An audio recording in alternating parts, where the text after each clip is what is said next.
Boys شہر کے پھاٹک کی طرف جا رہا تھا۔ اس زمانے میں شہر کا پھاٹک اہم ترین جگہ تھی کیونکہ وہاں سب سے بڑے فیصلے کیے جاتے تھے۔ اس جگہ پر بہت سارے لوگ جمع ہو جاتے تھے جو کارروائی کے گواہ بن سکتے تھے۔ بوئز وہاں پہنچ کر بیٹھ گیا۔ تھوڑی دیر کے بعد دوسرا کرابتی بھی آ گیا۔ بوئز نے اس کو بلایا اور کہا، دوست ادھر آ کر بیٹھ جائیں۔ پھر بوئز نے شہر کے 10 بزرگوں سے کہا، مہربانی سے آپ بھی یہاں بیٹھیں، اور وہ بھی اس کے پاس بیٹھ گئے۔ پھر بوئز نے قریبی رشتہ دار سے کہا، نعومی جو مواب سے واپس آئی ہے، اس نے ہمارے رشتہ دار علی ملک کا کھیت بیچ دیا۔ میں یہ مناسب سمجھتا ہوں کہ میں یہ بات آپ کو بتاؤں تاکہ آپ ان سب لوگوں کی موجودگی میں اسے خرید سکیں۔ اگر آپ اس کھیت کو چھڑانا چاہتے ہیں تو ضرور چھڑائیں، لیکن اگر آپ نہیں ایسا کرنا چاہتے تو مجھے بتائیں تاکہ مجھے معلوم ہو، کیونکہ آپ کے سوا کسی اور کو کھیت کو چھڑانے کا حق نہیں، اور آپ کے بعد میں ہوں۔ اس آدمی نے جواب دیا، میں اسے چھڑاؤں گا۔ پھر بوئز نے کہا، جس دن آپ کھیت چھڑائیں آپ کو نعومی کی بہو رود کو اپنی بیوی بنانا ہوگا۔ اوہ، وہ کرابتی اس بات سے اتنا خوش نہیں تھا، اس لیے اس نے کہا، پھر میں کھیت نہیں چھڑا سکتا کیونکہ میں رود سے شادی نہیں کرنا چاہتا۔ آپ خود چھڑائیں، میں نہیں کر سکتا۔ اب آپ دیکھیں کہ وہ رشتہ دار کیا کرنے لگا۔ اس نے اپنی ایک جوتی اتار ڈالی۔ کیوں؟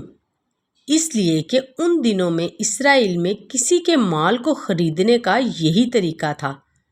سو اس رشتہ دار نے بوئز کو اپنی جوتی دے کر کہا، آپ کھیت کو خریدیں۔ پھر بوئز نے موجودہ لوگوں اور بزرگوں کے سامنے اعلان کیا، آج کے دن آپ سب اس بات کے گواہ ہیں کہ جو کچھ علی ملک اور نعومی کا ہے وہ میرا ہوگا، اور میں رود سے شادی کروں گا۔ پھر بزرگوں اور پھاٹک پر جمع ہوئے سارے لوگوں نے کہا، ہم گواہ ہیں، خداوند رود کو برکت دے کر بچوں کی ماں بنائے۔ وہ نہایت اہم بات تھی کیونکہ جب بیوہ کی دوبارہ شادی ہوتی تھی تو پہلا بیٹا جو پیدا ہوگا وہ مرحوم شوہر کا بیٹا سمجھا جائے گا۔ اسرائیلیوں کے لیے اس بات کی بڑی اہمیت تھی کہ ہر خاندان کی نسل جاری رہے، خاص طور پر اس وجہ سے کہ خدا کے لوگ آنے والے مسیح کے منتظر تھے۔ بوئز اور رود کی شادی کا دن بے حد شادمانی کا دن تھا، اور کچھ وقت کے گزر جانے کے بعد خداوند نے ان کو ایک خاص برکت بخشی۔ خدا ہی ہے جو والدین کو بچے کی برکت دیتا ہے، اور اس نے رود اور بوئز کو ایک پیارا سا بیٹا دیا۔ پھر بیت لحم کی عورتیں بچے کو دیکھنے آئیں۔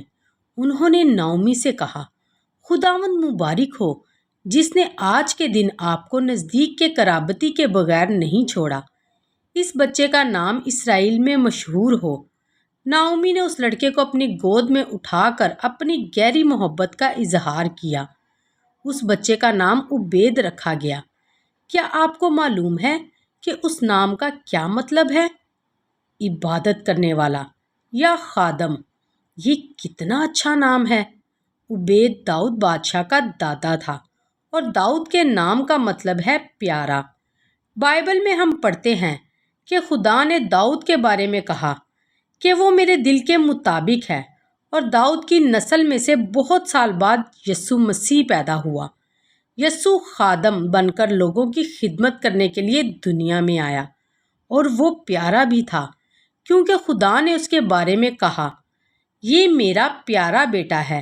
یہ کہہ کر خدا نے ایک حکم بھی دیا کہ اس کی سنو، جس کا مطلب ہے اس کے پیچھے چلو۔ تو ہم خدا کے اس حکم پر عمل کرتے ہوئے یسوع کے پیچھے چلیں اور اس کی ہر بات مانیں۔